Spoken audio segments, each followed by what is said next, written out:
I was so broke, in over £50,000 debt, working in a job that wasn't fulfilling me until I made the decision to level up. Fast forward 4 years later, I'm now debt-free, a self-made entrepreneur, living my dream life, doing what I want to do when I want to do it. A lot of people think entering your wealthy woman era and attracting abundance is about what you do. It's not about what business you start, what you invest in, or how much money you save. It's about who you become, the inner game, your mental, everything that's happening below the surface. Hi lovelies, welcome back to my channel. Today I'm talking about how to enter your wealthy woman era from abundance secrets, money mindset, and attitude. People say that money doesn't buy you happiness. Well, my happiness is being at peace, not being anxious, not being stressed, not being financially overwhelmed. Money gives you access to the things that you want physically, emotionally, and spiritually. The first way to enter your wealthy woman era is to understand your wealth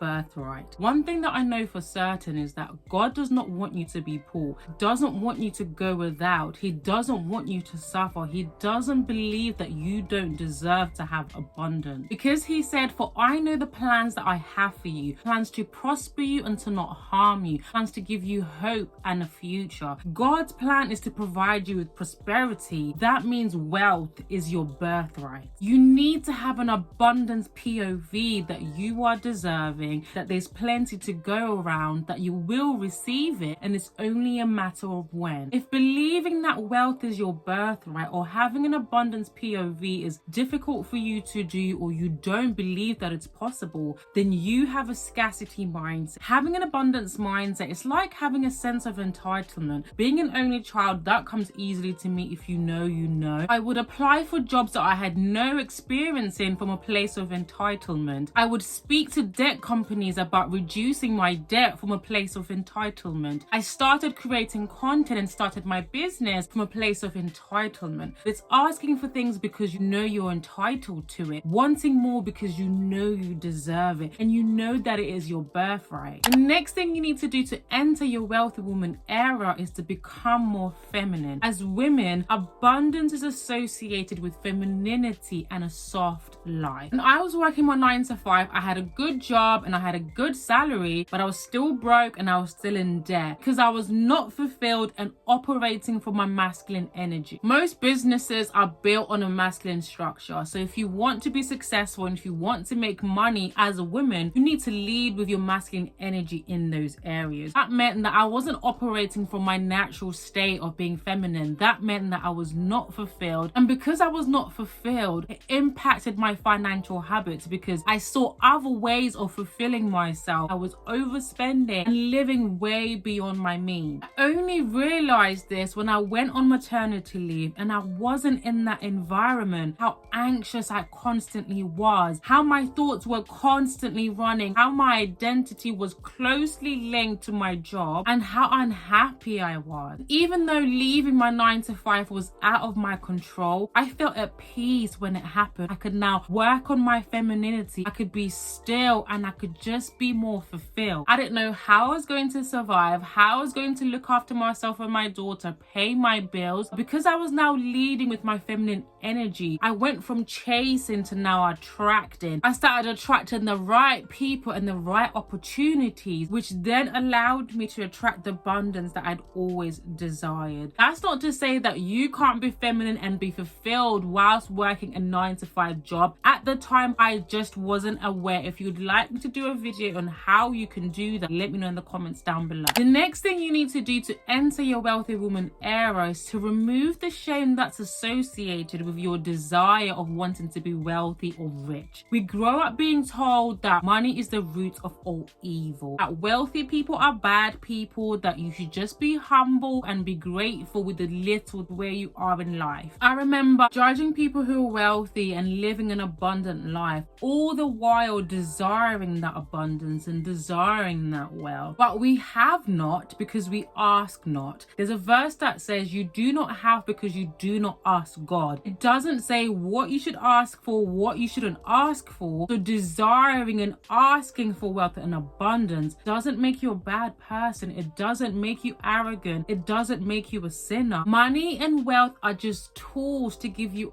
access to things that are going to give you happiness or peace, physically, spiritually, or emotionally. If your heart is pure, if your intentions are pure, then the way that you use money is going to be pure. But if you're a bad person, if you're not a nice person, when you get wealth or abundance, then you're not going to use it in a pure way. We need to move away from the fear and the shame surrounding wealth, which was embedded in us by generations before us, by certain cultures and by certain religions. God does not want us to be poor. God does not want us to go without. God does not want us to suffer. God does not want us to believe that we're not deserving of abundance. God wants to prosper us. He wants to give us hope and a future. So if in your heart you desire wealth and you desire abundance, then you just need to ask God. He said you don't have because you do not ask. It's not just about asking God. As a recovering, strong, independent woman, I really struggled with asking for help. I really struggled with showing people that I didn't have it all together, that I could do with their support. But becoming a more feminine woman allowed me to see that wearing the strong, independent cape was not a badge of honor. It just meant that I was more stressed. It just meant that I was arrogant because I thought that I could do everything by myself. There is humility in imperfection. There is humility in asking for help. I know that you're an expert in this, and I know that you're really good at that. Could you give me some support and advice in this? It doesn't make you weak. It doesn't make you less than. Asking for help is a superpower. If you really want to enter your wealthy woman era, you need to realize that you can't do it on your own. You need to ask for help, and you need to accept for the help when it's offered. The next thing you want to do to enter your wealthy woman era is to remove your negative thoughts when it comes to money. If I was to ask you, what is the most important thing, having positive thoughts or not having negative thoughts, what would you say? Pause the video and comment down below. The reality is you can have positive thoughts every single day, but if they're being drowned by negative thoughts, then they're null and void. Negative thoughts are the villain in your story, the devil on your shoulder,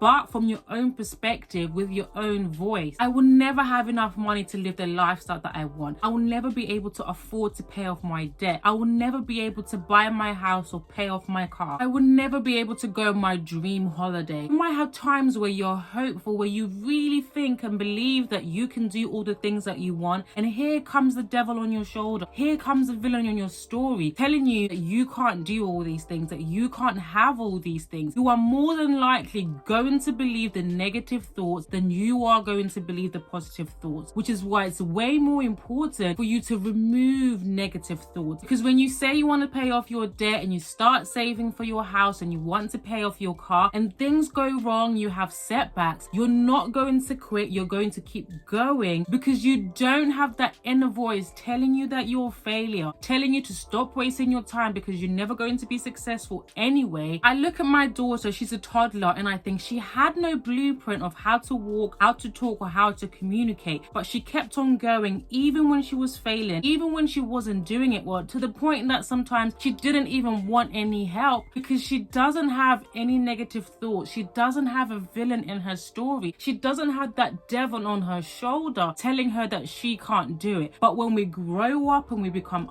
adults and we've had failures, we've had heartbreaks, we've had setbacks, we remember the emotional pain of the setbacks, of the failures, of the heartbreaks, and we avoid it because we don't want to get hurt again. We don't want to feel that pain again. So why bother trying? Why bother chasing that dream? Why bother trying to buy that house? Why bother trying to pay off my debt or pay off that car? It feels safer to not do anything. It feels safer to stay still than it is for you to move in faith. Which takes us to the next thing to enter your wealthy woman era, and that's to choose the memories that you hold on to. Our past shapes us, but it doesn't define us. Have you ever met somebody who's constantly stuck in the past, talking about this happened to me as a child, and this is the relationship that I had with my parents, this is what my ex did, and this is the experience that I had at my workplace? And they use all these past experiences to justify where they are in life and justify why they can't have the things that they desire. But all that's doing is keeping them in the past past, keeping them in the same place, keeping them miserable, keeping them resentful. Life is yin and yang, there's balance. There might be bad things, but there's also good things. Having an abundance POV is not only a lifestyle, but it's a choice. You are choosing to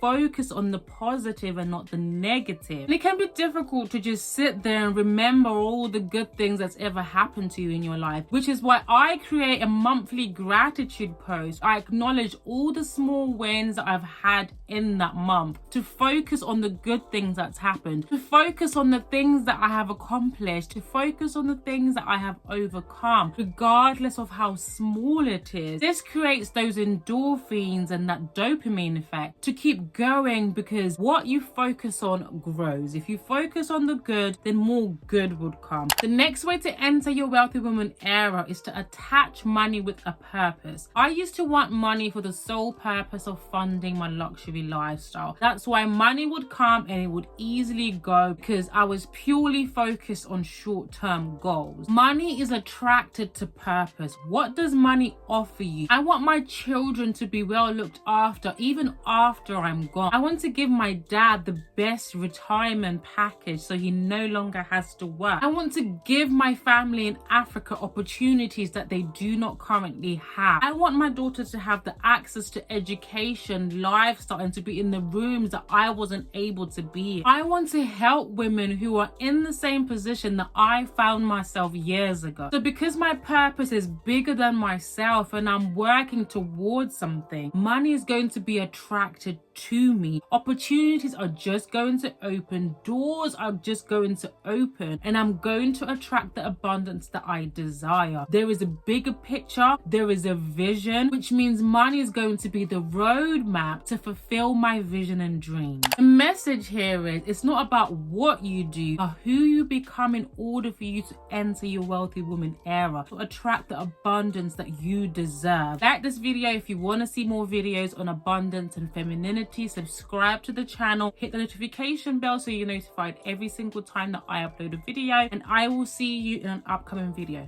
Mwah. Bye, lovely.